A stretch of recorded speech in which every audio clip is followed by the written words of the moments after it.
জীবিকার তাগিদে ৩০ বছর আগে মালয়েশিয়া পাড়ি জমান শরীয়তপুরের নড়িয়া উপজেলার আমির হোসেন তালুকদার, কিন্তু সেখানে যাওয়ার ৩ বছর পরই নিখোঁজ হয়ে যান তিনি। দীর্ঘ ২৭ বছর কোনো খোঁজ না পেয়ে স্বজনরা ধরেই নিয়েছিলেন হয়তো তিনি আর বেঁচে নেই। অবশেষে সেই ধারণা ভুল প্রমাণ করে ২৭ বছর নিখোঁজ থাকার পর দেশে ফিরেছেন আমির হোসেন। ২১ এপ্রিল রাত ১২টা ১০ মিনিটে বাতিক এয়ারের OD-162 ফ্লাইটে মালয়েশিয়া থেকে ঢাকার হজরত শাহজালাল আন্তর্জাতিক বিমানবন্দরে অবতরণ করেন তিনি।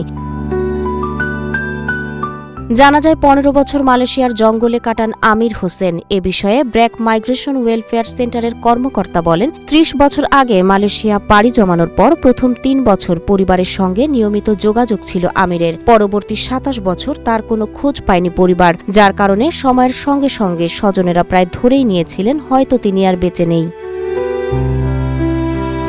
সম্প্রতি মালয়েশিয়ায় অবস্থানরত বাংলাদেশিদের উদ্যোগে এক নাটকীয় মোড় নেয় এই ঘটনা। স্থানীয়ভাবে জানা যায়, দীর্ঘদিন ধরে আমির হোসেন মালয়েশিয়ার জঙ্গলে মানবেতর জীবনযাপন করছিলেন। সেখান থেকে উদ্ধার করে তার পরিচয় শনাক্তে এগিয়ে আসেন প্রবাসী বাংলাদেশিরা। বিশেষ করে প্রবাসী সাংবাদিক ও পেনাং রাজ্যের দীপু নামের এক প্রবাসীর উদ্যোগে সামাজিক যোগাযোগ মাধ্যমে বিষয়টি প্রচারিত হলে তা দ্রুত সাড়া ফেলে। পরে পরিবারের সদস্যরা আমির হোসেনকে শনাক্ত করেন। প্রবাসী সাংবাদিকদের উদ্যোগে মালয়েশিয়ায় বাংলাদেশ দূতাবাস প্রয়োজনীয় যাচাই বাছাই শেষে তাকে ট্রাভেল দিয়ে দেশে ফেরার ব্যবস্থা করে।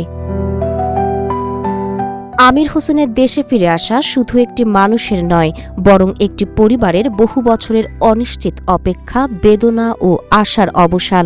একই সঙ্গে এটি প্রবাস জীবনের ঝুঁকি ও অনিশ্চয়তার একটি মর্মস্পর্শী উদাহরণ, যা প্রবাসী সহ সকলের আরও দায়িত্বশীল ও সচেতন হওয়ার বার্তা দেয়। তাহের আক্তার, রূপালী বাংলাদেশ।